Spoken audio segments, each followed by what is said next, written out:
Mediasi dapat dilakukan di pengadilan maupun di luar pengadilan.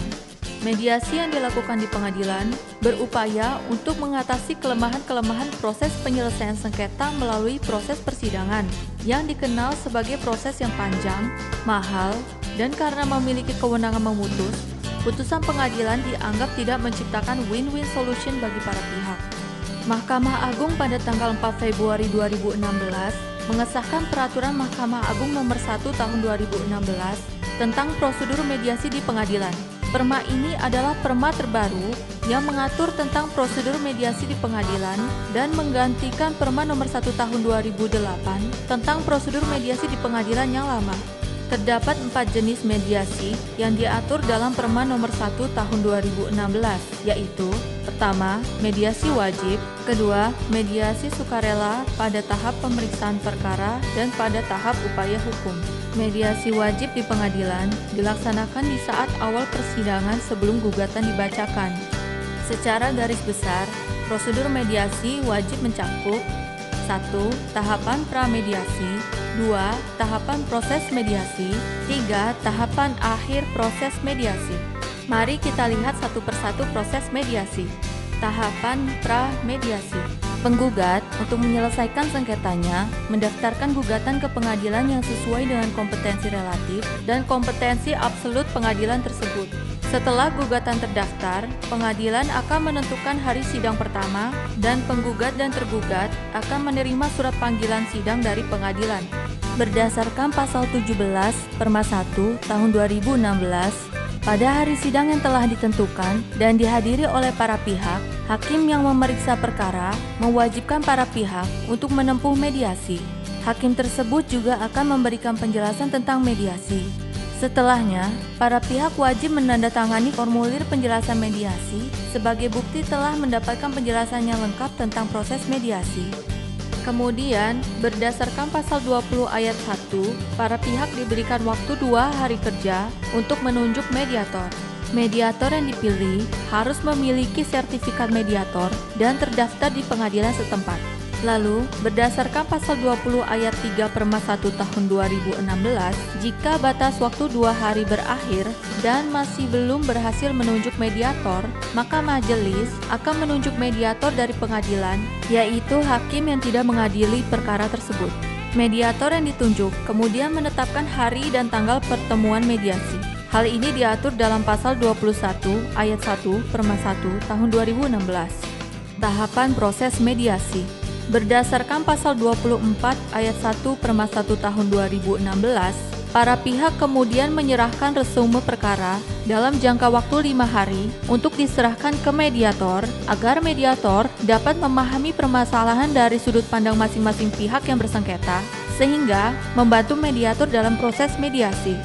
Setelah mediator menetapkan hari mediasi dan menerima resume perkara masing-masing pihak, proses mediasi sudah berjalan. Jangka waktu pelaksanaan mediasi adalah 30 hari sejak penetapan perintah melakukan mediasi. Atas dasar kesepakatan para pihak, jangka waktu mediasi dapat diperpanjang paling lama 30 hari. Hal ini diatur dalam pasal 24 ayat 2 dan 3 Perma 1 tahun 2016. Berdasarkan pasal 25 Perma 1 tahun 2016, materi perundingan mediasi tidak terbatas pada apa yang tercantum dalam gugatan saja. Bila kesepakatan tercapai untuk materi yang tidak tercantum dalam gugatan, maka penggugat dapat mengubah gugatan dengan memasukkan kesepakatan tersebut. Tujuan dari hal ini adalah untuk mempermudah para pihak mencapai kesepakatan.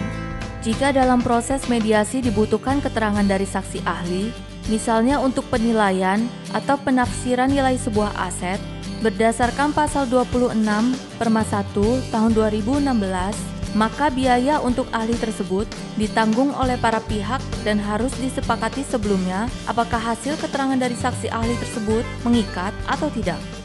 Tahapan akhir proses mediasi. Berdasarkan pasal 27 Perma 1 tahun 2016, jika proses mediasi berhasil, maka para pihak dapat memilih untuk 1.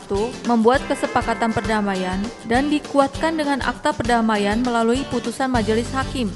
2. Para pihak dapat meminta pencabutan gugatan.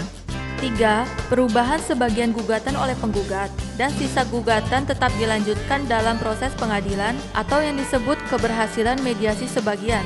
Kesepakatan sebagian ini diatur dalam pasal 29, 30, 31, dan 32 Perma 1 tahun 2016.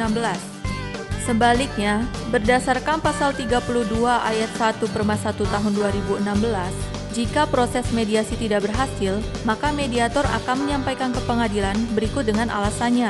Beberapa alasan untuk kegagalan proses mediasi antara lain: 1. Waktu mediasi habis, namun kesepakatan perdamaian tidak tercapai. 2. Tidak adanya iktikat baik, yaitu tidak mengajukan atau menanggapi resume perkara dan tidak menandatangani konsep kesepakatan perdamaian yang telah disepakati tanpa alasan yang sah. Dan bila mediasi tidak dapat dilaksanakan, berdasarkan pasal 32 ayat 2 Perma 1 tahun 2016, maka mediator akan menyampaikan secara tertulis kepada hakim dengan alasannya. Beberapa alasan mediasi tidak dapat dilaksanakan adalah: 1. Melibatkan aset, harta kekayaan, atau kepentingan yang berkaitan dengan pihak lain. 2. Melibatkan wewenang kementerian, lembaga, instansi pemerintah, BUMN, atau BUMD, sepanjang tidak ada persetujuan dari lembaga-lembaga tersebut. 3. Tidak beriktikat baik, yaitu tidak hadir dalam pertemuan mediasi tanpa alasan yang sah. Menghadiri pertemuan mediasi yang pertama, namun tidak menghadiri pada pertemuan berikutnya tanpa alasan yang sah. Dan ketidakhadiran berulang-ulang yang mengganggu jadwal pertemuan mediasi tanpa alasan yang sah. Patut diingat bahwa iktikat baik adalah kunci dalam proses mediasi. Terdapat akibat hukum jika para pihak tidak beriktikat baik dalam proses mediasi. Apa akibat hukum bila penggugat tidak beriktikat baik? Berdasarkan pasal 22 Perma 1 tahun 2016, penggugat yang tidak beriktikat baik, gugatannya dinyatakan tidak dapat diterima atau NO dan wajib membayar biaya mediasi. Jika tergugat yang tidak beriktikat baik, maka tergugat wajib membayar biaya mediasi. Hal ini diatur dalam pasal 23 ayat 4. Dan bila kedua pihak baik penggugat dan tergugat dinyatakan tidak beriktikat baik, berdasarkan pasal 23 ayat 8 Perma 1 tahun 2016, maka gugatan dinyatakan tidak dapat diterima tanpa penghukuman membayar biaya mediasi. Lalu, bagaimana dengan prosedur melakukan mediasi sukarela? Seperti yang sudah disebutkan sebelumnya, proses mediasi sukarela terjadi saat perkara sudah masuk dalam tahap pemeriksaan atau saat upaya hukum. Bagaimana melakukan mediasi saat perkara sudah masuk dalam tahap pemeriksaan perkara?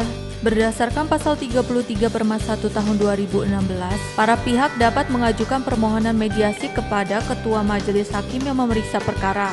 Kemudian, Ketua Majelis Hakim segera menunjuk salah satu hakim pemeriksa perkara untuk menjadi mediator.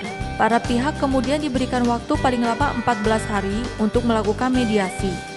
Lalu bagaimana jika para pihak mencapai kesepakatan, sedangkan perkara sudah masuk dalam tahap upaya hukum?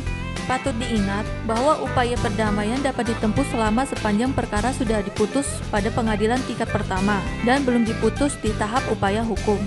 Para pihak yang telah berdamai melalui mediasi mengajukan kesepakatan perdamaian secara tertulis kepada Ketua Pengadilan Negeri atau Ketua Pengadilan Agama untuk diteruskan kepada hakim pemeriksa tingkat banding, kasasi, maupun peninjauan kembali. Namun, jika berkas perkara sudah dikirimkan ke Pengadilan Tinggi atau Mahkamah Agung, kesepakatan perdamaian bisa diajukan bersama-sama berkas perkara. Kesepakatan perdamaian ini wajib memuat ketentuan yang mengesampingkan putusan yang telah ada. Terhadap kesepakatan perdamaian tersebut, hakim pemeriksa perkara akan menguatkan akta perdamaian paling lama 30 hari sejak diterimanya kesepakatan perdamaian.